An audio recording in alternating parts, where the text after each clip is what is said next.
মমতা সরকারের কাছে আমি 3বার স্বাস্থ্যসাথী করেছি, কাগজ টোকেন আছে কিন্তু পাইনি।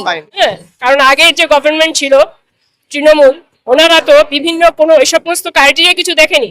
হ্যাঁ, কোনো কিছু যে যে অনেক বড় লোক, আমারই রিলেটিভ আছে, যে গাড়ি আছে, তাকে দিয়ে দিয়েছে অন্তর্ধান যোজনা, অথচ যে খেতে পাচ্ছে না তার আর কে ওয়াই টু।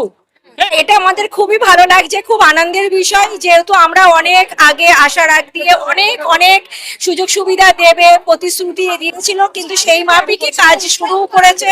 আপনি কি আস্থা রাখছেন এই সরকার? 100বার নতুন যে সরকার এসে তাকে আমি স্বাগত জানাই, তাকে আমি ধন্যবাদ জানাই। সে যেন সুস্থভাবে সমস্ত কাজগুলো করে। এতদিন ধরে যে সমস্ত প্রকল্পগুলো বাংলায় আসতে দেওয়া হয়নি, এখন সেটা দেওয়া হচ্ছে, এবং বিজেপি সরকার ক্ষমতায় আসার আগে যেমনটা প্রতিশ্রুতি দিয়েছিল তেমনটাই হচ্ছে। কেমন লাগছে? খুবই ভালো লাগছে। আপনি কিসের জন্য অ্যাপ্লাই করছেন? কিসের জন্য? আমি অন্নপূর্ণার জন্য। আর আগের সরকারে যেগুলো মানে ত্রুটি বিচ্যুতি ছিল, এই সরকার কিন্তু পুরোটাই মেকআপ করার চেষ্টা করছে। কি বলবেন? তার জন্য সত্যি খুবই ভালো লাগছে। সবসময় চেয়েছিলাম যাতে এরকম এক হোক, যাতে বিজেপি আসুক, কেননা যা চারিদিকে হচ্ছে। আর এত মেয়েদের প্রতি যে এত বিশেষ করে দেখা হচ্ছে অন্নপূর্ণা ভান্ডার থেকে বেটি বাঁচাও বেটি পড়াও, এত মেয়েদের প্রকল্প, কি বলবেন? কেমন লাগছে? আমার খুব ভালো লাগছে, আমার খুব ভালো লাগছে। এতদিন তো এই সরকার, আগের সরকার তো আসতে দেয়নি আমাদের বাংলার মধ্যে। অনেক কিছু আসতে দেয়নি, অনেক কিছু ভুলভ্রান্তি করেছে, অনেক কিছু। আমার অনেক সুপ্রিম কোর্ট পর্যন্ত আমার কোর্টের কেস গেছে, কিন্তু আমার মেয়ের এই। তাহলে কি আপনি কি আস্থা রাখছেন এই সরকার? 100বার নতুন যে সরকার এসে তাকে আমি স্বাগত জানাই, তাকে আমি ধন্যবাদ জানাই। সে যেন সুস্থভাবে সমস্ত কাজগুলো করে। আমি তার কাছে বিনীতভাবে অনুরোধ করছি, সে যেন সবার সমস্ত কাজগুলো করে। আমি যেন বিধবা, আমার বিধবা ভাতাটা আগে পেয়েছি, এখনো যেন পাই, আয়ুষ্মান ভারতের কার্ড হোক। আর একটা হচ্ছে, সব শেষে বলি, আমার মেয়ের চাকরিটা যেন হয়। ও 26,000-এর মধ্যে আছে, ও খুব ভালো মেয়ে, এই বারাসাতে পড়তো। আপনি কিসের জন্য অ্যাপ্লাই করতে এসেছেন এখানে? আমি এসছি বিধবা ভাতা, কিন্তু মমতা সরকারের কাছে আমি 3বার স্বাস্থ্যসাথী করেছি, কাগজ টোকেন আছে কিন্তু পাইনি। বলেছে একা মানুষ বাঁচতে পারে না। আমি তখন, আমার মেয়ে বিয়ে হয়ে গেছে, আমার ছেলে নেই, স্বামী মারা গেছে, তখন বলছে একা মানুষ বাঁচতে পারে না। আমি বললাম, কেন একা মানুষ বাঁচবে না? আমি বিডিও সাহেবের সঙ্গে কথা বলেছি, আমার বাবাও বিডিও ছিল, বলছে একা মানুষ কি হলো? আমি একা মানুষ বাঁচবে না, সেটা কি করে হয় বলুন? মানুষের একা বাঁচার অধিকার নেই। কিন্তু 3বার কাট করছে, একবারও আসেনি।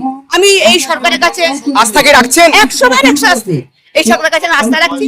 হ্যাঁ, ঠিকই বলেছেন।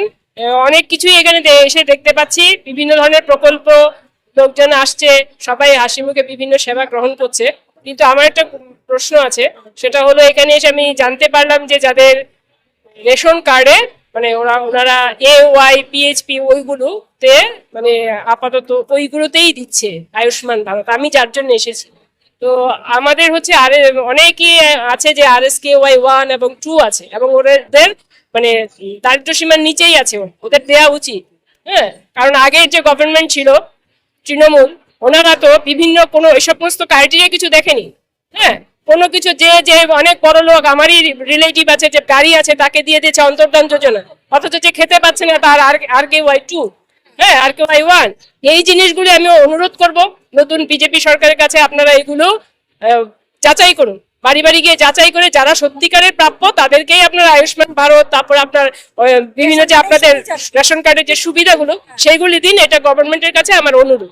এটা আমাদের খুবই ভালো লাগছে, খুব আনন্দের বিষয়, যেহেতু আমরা অনেক আগে আসার আগ দিয়ে অনেক অনেক সুযোগ সুবিধা দেবে প্রতিশ্রুতি দিয়েছিল, কিন্তু সেই মাফিকই কাজ শুরু করেছে। আমরা সেরকম ভাবে আগাচ্ছি আমরাও, কিন্তু আমারও কিছু কিছু মানে একটু খারাপ লাগছে, যেগুলো আগে সরকার এসে আসার সময় বলেছিল যে সবাইকে রেশন কার্ডের যে সুযোগ সুবিধা, সেটা দেখেনি সেইভাবে, মানে ওরা ওদের খুশি মতোই করেছে। কিছু আমার পাশে দেখেছি যারা বাড়িতে 3জন 4জন চাকরি করে, তারা ছোট রেশন কার্ড পেয়েছে, যাতে এক একজনের 5 কেজি 7 কেজি করে মাল পায়। আবার দেখেছি যারা সত্যিকারে মানে আর্থিক নৈতিক অবস্থায় একেবারেই নিচে, তাদের দিলে ভালো হয়, তাদের মাত্র 2 কেজি করে পায়। এটা একটু দেখার খুব দরকার, এই সরকারের কাছে আমার বিনীতভাবে অনুরোধ।